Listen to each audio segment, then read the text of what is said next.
Apoio Cultural, Escola de Línguas Millennium.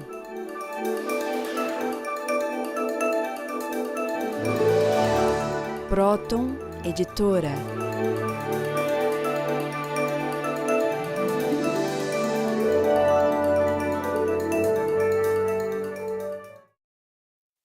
Olá, telespectadores.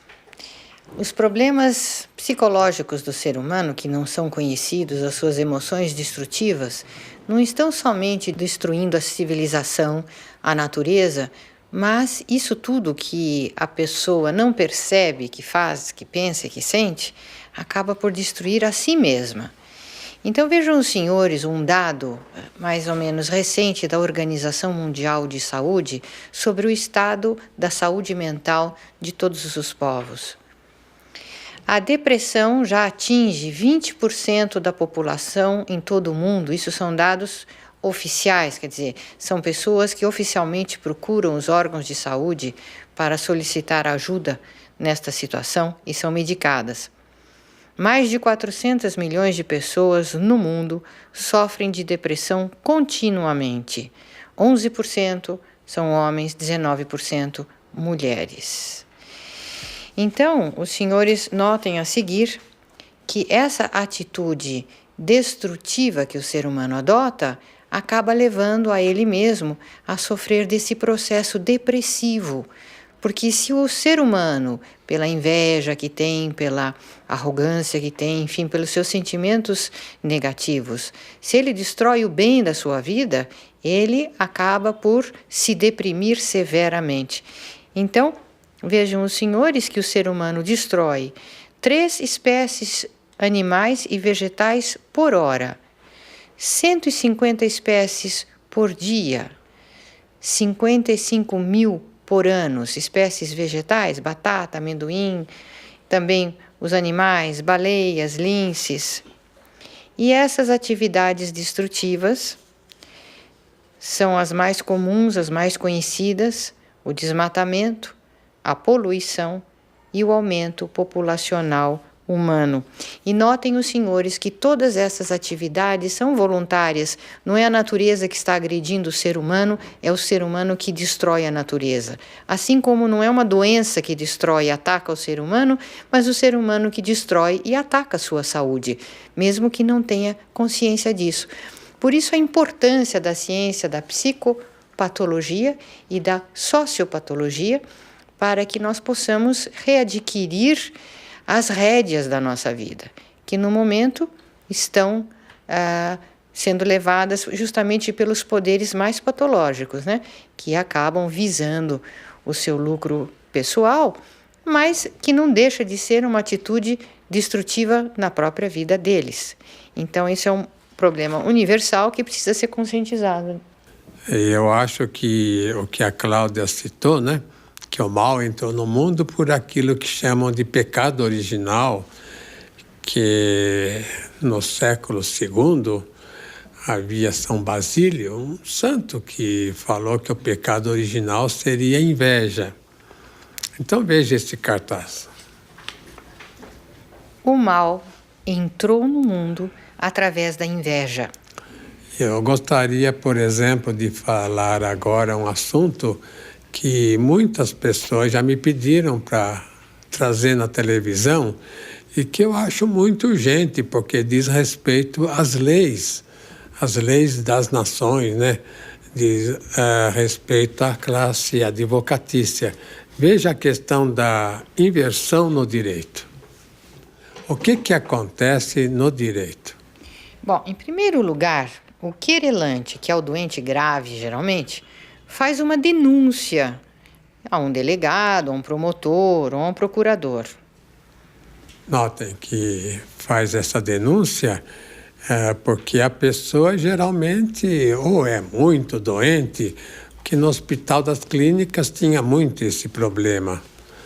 Nós até criamos lá, muitos anos atrás, um setor de relações públicas para avisar a mídia, para avisar as revistas, as publicações, que as pessoas mais doentes, principalmente da psiquiatria, saíam do hospital e iam para os jornais se queixar. E geralmente os jornais acreditavam naqueles delírios, naquelas fantasias e publicavam contra os médicos, contra o hospital, publicavam notícias não verídicas. Então, com a criação desse setor de relações públicas, muita coisa foi evitada. Agora, isso acontece atualmente na questão do direito, né, dos advogados. Por exemplo, o indivíduo paranoico, querulante, né, como se fala, qualquer coisa que aconteça, ele põe a culpa no outro. Então, ou por um motivo dele ser doente, ou porque ele é desonesto, né, é um indivíduo que quer ganhar dinheiro às custas dos outros, ele procura um advogado e faz a queixa. Agora, essa queixa é levada, então, a uma autoridade, um delegado, é levado à justiça e ninguém pede para que o indivíduo prove aquilo que ele falou. Então, o indivíduo que ele se queixou, né, o indivíduo atacado, é que tem que provar que ele não é aquilo. Então, veja o absurdo da lei. Então, põe novamente aí o cartaz, né? Em segundo lugar, o que acontece, né? O indivíduo, né? O indivíduo que recebe a queixa, o delegado, o promotor, o procurador, ele é obrigado pela lei a levar adiante a denúncia. Então a lei está organizada assim. Se ele recebe uma denúncia, por mais mentirosa que seja, ele leva para frente. E agora, o outro que não tem nada a ver com o peixe, então tem que provar que ele não é aquilo, compreende? Notem que até no setor da psicanálise, houve um médico, Bernardo Brahe, que ele foi atacado por uma doente grave e morreu nesse ataque. A doente atirou nele. Por quê? Porque ela era delirante, né? Ele não tinha feito nada demais contra ela. Então, notem que na lei tem essa enorme falha. Agora, é claro que isso pode render mais dividendos, né, aos profissionais, mas é uma lei totalmente injusta para as pessoas atacadas. Notem que, por exemplo, as empresas geralmente são muito atacadas e as pequenas empresas não sobrevivem por causa disso. Então, veja, em terceiro lugar, o que acontece. Aí o acusado tem que contratar um advogado para se defender. Para se defender, geralmente, dos delírios daquela pessoa que geralmente é uma grave paranoica e essa pessoa acusou o outro de um delírio da cabeça dela, que o outro não tem nada a ver com isso. Isso é muito comum acontecer nas profissões médicas, né? Nos Estados Unidos, quando, por exemplo, tem uma pessoa lá muito doente, os médicos têm medo de atender, porque sabe que a pessoa, se tiver bom resultado ou mau resultado no tratamento, ela pode atacar o médico. E porque a lei protege, né, o atacante, então o médico é um inocente assim que vai ter que se defender e gastar muito para provar que ele não é aquilo que o doente falou. Então, veja a observação. Notem que o querelante paranoico sempre é acolhido pela justiça. Esse é o grande erro. Então, como é que faria para resolver essa questão? Olha, essa questão é muito grave, tem trazido muito desgosto para muito profissional excelente e, principalmente, os mais capazes é que são mais atacados pelos doentes. Agora, é claro, né, que tem que contar com vamos dizer, a aquiescência dos advogados que não são lá tão honestos, né, que aceitam fazer isso. Então, veja o que seria o direito desinvertido. O querelante paranoico faz a denúncia que um defensor público estudaria. Esse cargo de defensor público, então, precisaria ser criado, né? Que não existe no momento. Porque se uma pessoa faz uma queixa, por exemplo, a investigação tem que ser levada a cabo até o fim, né? Tem que continuar, mesmo que a pessoa seja inocente. Então, o inocente, ele já tem que contratar um advogado a princípio para provar que ele é inocente. Então, eu quero dizer isso, né? Que a pessoa se queixa do outro. Mas ela tem que provar que aquela queixa que ela está fazendo, ela está certa. Então, quando ela se queixa na justiça, ou vai na polícia, ou vai neste lugar ou no outro, se queixando de qualquer coisa, então aí o que acontece? Pela ciência, né, pela justiça, então ele tem que provar que aquilo que ele fala é aquilo que aconteceu. Agora, se ele não provar isso, então a justiça não pode levar avante uma queixa, porque geralmente é uma queixa de um doente, de um paranoico. Então veja, em segundo lugar, o que poderia acontecer. Então, se essa queixa fosse exequível, então o defensor público entregaria a um promotor ou procurador, que aí então levaria a coisa em frente. Se fosse verdadeira, se o queixoso, né, o querulante, fosse, se ele dissesse algo verdadeiro e que de fato aquilo tinha acontecido, então aí sim deveria ser aceito. E em terceiro lugar, se não fosse, então, exequível, já seria anulada a demanda no princípio e até cobraria multa do querelante. Então, notem que o indivíduo pleitista, né, o indivíduo que vai se queixar, o indivíduo que nunca está contente, ele sempre acha que ele é, assim, tem problemas por causa de outras pessoas. Então, se ele, de fato, teve algum problema, e ele, então, levaria a coisa avante. Agora, se foi uma coisa da imaginação, como geralmente é, ele seria cobrado da mentira que ele falou. Olha, eu posso dizer para vocês, talvez sem muito questão de erro, não, que 90% dos os queixosos, né, das pessoas que se queixam, 90% se queixa de delírios que a pessoa cria. Até mesmo no casamento, né? Muita desavença poderia ser resolvida se não houvesse, assim como se houve, uma das partes que se queixa da outra, que pode ser delírio. Um total delírio que pode desmanchar um casamento, uma família e dar problemas enormes para quem não merece. E também entrava todo o sistema judiciário, né? As leis, as delegacias cheias de processos. Nossa! Aliviaria esse trabalho insano, né, que tem a justiça para fazer. Então veja a observação. Mais da metade dos processos seria anulada de início, evitando essas montanhas de querelas. Então, é o que nós estamos falando agora.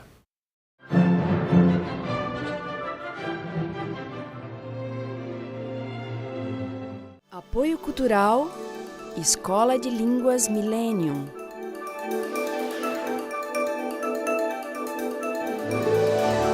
Millennium, traduções e interpretações.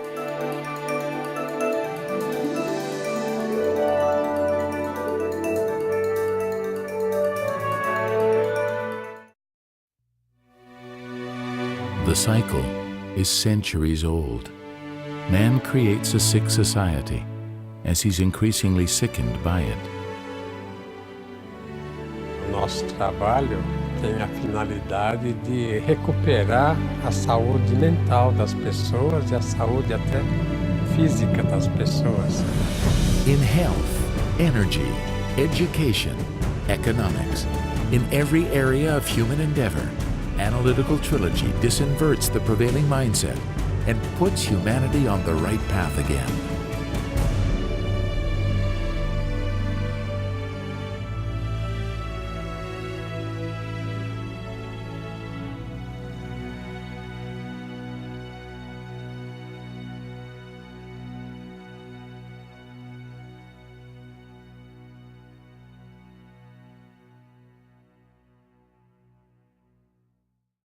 The interview's going wonderfully. It's a big opportunity at a great salary. Only one hurdle left. a conversation with your new director. She's from California. Now, don't you wish you'd learned English?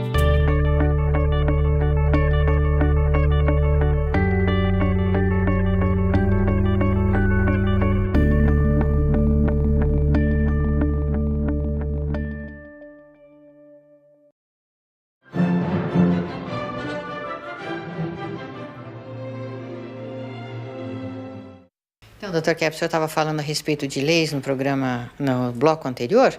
Então, a gente nota que aquela Carta Mundial de Direitos Humanos, né? Carta Internacional, que foi realizada há muito tempo, lá tem todos os princípios de direitos humanos, mas nada daquilo é seguido no mundo. Então, se não vê as más intenções de quem executa as leis e depois fazem os tais dos amendments, né? Aquelas leis que são acopladas para se desviar do que o ser humano sabe pela consciência. Existe uma lei interior que o ser humano sabe o que ele deveria fazer, mas ele não faz. Então, vai por aqui, vai por ali, e então esses legisladores sempre arranjam uma solução para uma saída legal, entre aspas, para a bandidagem da humanidade, né? E isso todo mundo sabe, todo mundo sofre na pele, mas ainda não se teve uma forma de executar isso corretamente, e eu acho que o estudo da psicossociopatologia é imprescindível, inclusive para os legistas, inclusive para os advogados, para os juízes, que têm boa intenção e honestidade e que gostariam de corrigir essa situação criminosa que existe no mundo, né? Isso mostra o quê, né, Cláudia? Que essa questão do cristianismo, o judaísmo, a lei mosaica, toda essa orientação, né, vamos dizer, cristã, religiosa, não é seguida. Que, vamos dizer, umas igrejas aí tentam seguir, tem lá no interior delas, mas fora das igrejas não tem nenhuma orientação nesse sentido, não. O mundo, cada um por si, como fala, e Deus por todos, né? Ainda Deus, né? Se Deus por todos, seria o Lúcifer. De maneira que a humanidade está, vamos dizer, no mato sem cachorro. Se não houver essa mudança rápida desse sistema injusto para o povo, para a humanidade. Então eu gostaria de voltar ao assunto econômico, social, né? Da questão das bolsas. Olha essa sentença que eu coloquei aí. A Bolsa de Valores são a desgraça para as nações. Então, por que eu falo a Bolsa de Valores?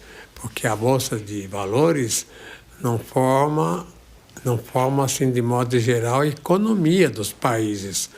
A Bolsa de Valores forma o processo financeiro, que é decorrente da economia fundamental. A verdadeira economia está na produtividade, né? E a produtividade é que, vamos dizer, gera o dinheiro que geralmente é colocado nas bolsas através das ações. E quando é colocado nas bolsas, essas ações, então, são compradas ou vendidas. E nessa compra e venda é que dá esses lucros fabulosos, né, para os investidores.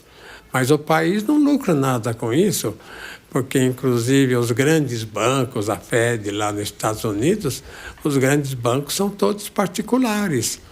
Então, é o país que depende, afinal de contas, de particulares. E não o país que fabrica o dinheiro, não é assim. Quem fabrica os dinheiros, quem lida com as finanças são os particulares, os donos desses bancos. Então veja o que está acontecendo nesse...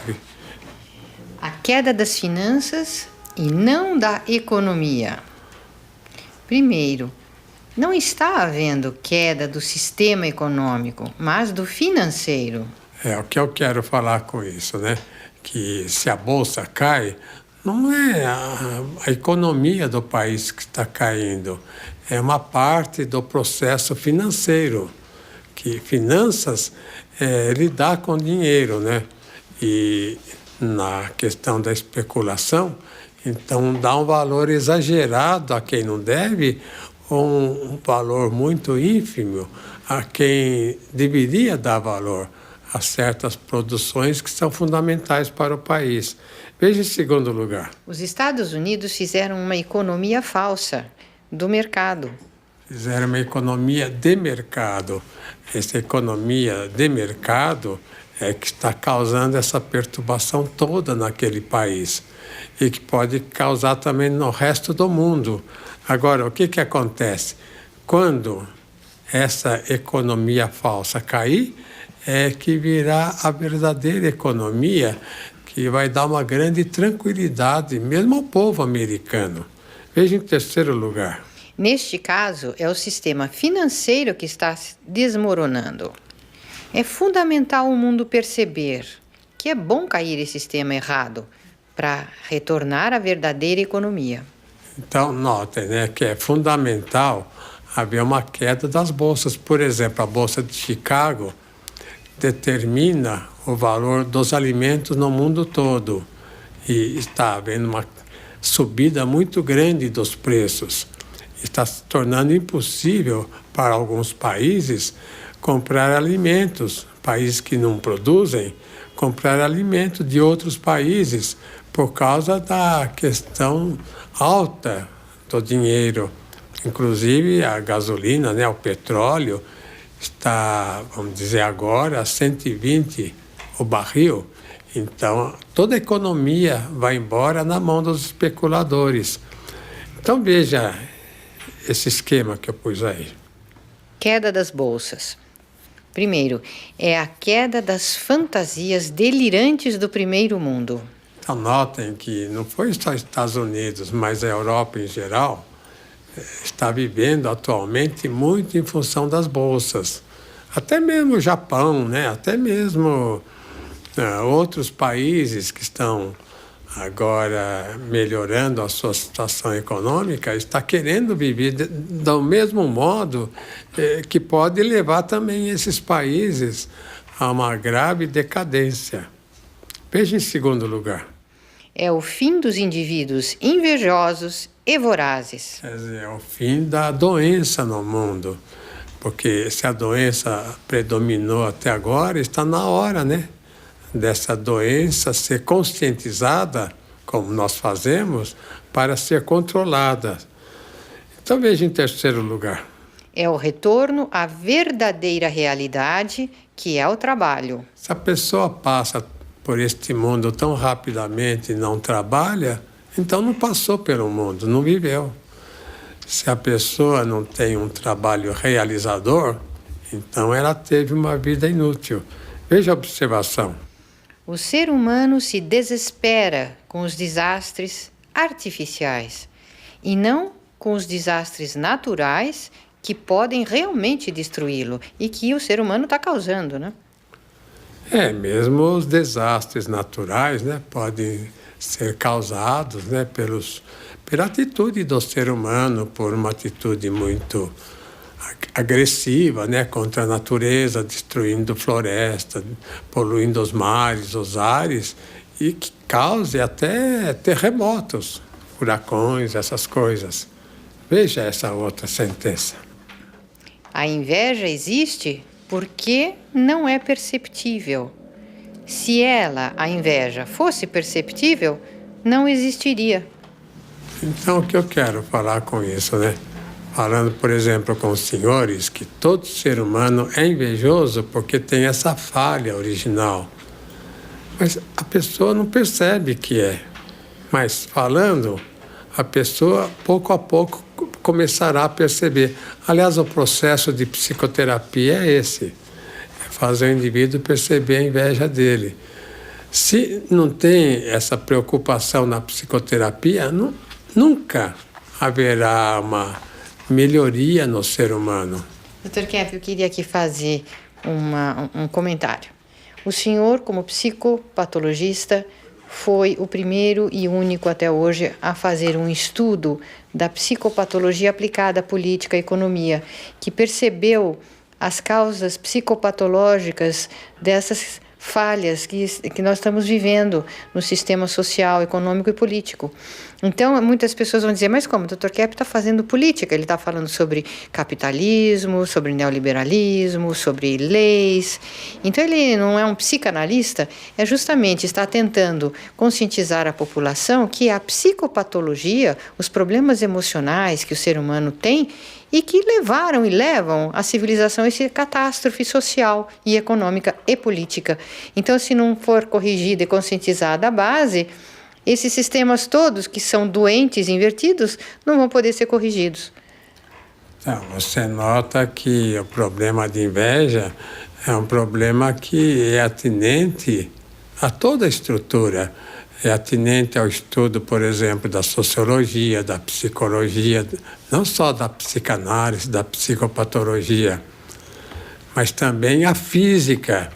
A física teve enorme prejuízo por causa dessa inversão, né? Dessa questão invertida. Então, Dr. Kepp, aqui eu queria encorajar as pessoas a estudarem essa ciência, porque isso vai dar um alívio enorme para muitas pessoas.